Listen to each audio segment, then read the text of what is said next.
ناظرین و سامعین، آج آپ سامنے لیلۃ القدر یعنی شب قدر کی نشانیاں و علامات جو امام عبدالوہاب شعرانی نے کشف الغمہ میں تحریر فرمائی ہیں وہ بیان کی جائیں گی۔ الحمدللہ وکفی، الصلاۃ والسلام علی سید الانبیاء والمرسلین وعلی آلہ واصحابہ اجمعین۔ قال اللہ تعالی فی کتابہ المجید إِنَّا أَنزَلْنَاهُ فِي لَيْلَةِ الْقَدْرِ وَمَا أَدْرَاكَ مَا لَيْلَةُ الْقَدْرِ لَيْلَةُ الْقَدْرِ خَيْرٌ مِّنْ أَلْفِ شَهْرٍ صدق اللہ العظیم۔ شب قدر اس قدر بابرکت رات ہے جس کی فضیلت میں اللہ تعالیٰ نے پوری سورہ مبارکہ سورہ قدر نازل فرمائی۔ ارشاد باری تعالیٰ ہے إِنَّا أَنزَلْنَاهُ فِي لَيْلَةِ الْقَدْرِ، بے شک ہم نے قرآن لیلۃ القدر میں اتارا۔ اللہ تعالیٰ نے قرآن مجید کو لوح محفوظ سے شب قدر میں پہلے آسمان پر نازل فرمایا اور پھر 23 سال کے عرصہ میں بتدریج نبی پاک صلی اللہ تعالی علیہ وآلہ وسلم پر ضرورت کے مطابق نازل ہوتا رہا۔ اور آگے ارشاد فرمایا کہ وما ادراک ما لیلۃ القدر، یہاں لفظ ما یہ استفہامیہ ہے۔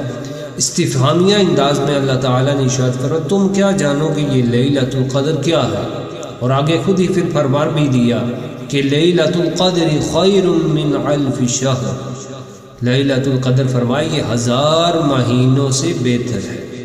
1000 مہینے یہ 83 سال 4 ماہ بنتے ہیں، یعنی 1000 ماہ جو ہیں وہ 83 سال 4 ماہ۔ جس نے اسے پا لیا، شب قدر کو پا لیا، گویا کہ اس نے 83 سال اور 4 ماہ سے بھی زیادہ عبادت کی۔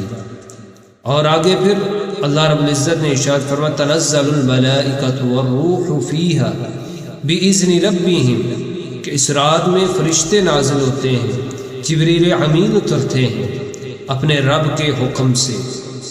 اور فرمایا کہ من کل امر سلام، ہر کام میں یعنی ہر جو نیک کام ہے اس میں سلامتی سلامتی۔ جبریل امین فرشتے عبادت کرنے والوں کے ساتھ مصافحہ کرتے ہیں۔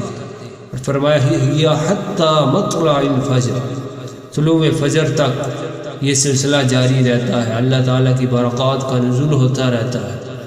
تو یہ بابرکت رات جس کے متعلق امام عبدالوہاب شعرانی نے کشف الغمہ میں یہ تحریر فرمایا ہے، اس کی علامات تحریر فرمائی ہے کہ اس رات میں نہ تو تند و تیز ہوا چلتی ہے، نہ آسمان پر بادل ہوتے ہیں، نہ بارش ہوتی ہے، یعنی یہ رات بالکل صاف اور شفاف ہوتی ہے۔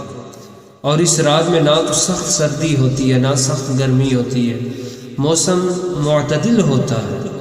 اور اس کی صبح کو جب سورج طلوع ہوتا ہے تو بغیر شعاؤں کے طلوع ہوتا ہے، یعنی یہ بہت ہی بابرکت اور مبارک رات ہے جس میں بعض مفسرین یہ فرماتے ہیں سمندروں کا کھارا پانی بھی میٹھا ہو جاتا ہے، یعنی اس قدر یہ بابرکت رات ہے۔ اس میں جو دعا کی جائے اللہ تعالیٰ وہ دعا قبول فرماتا ہے۔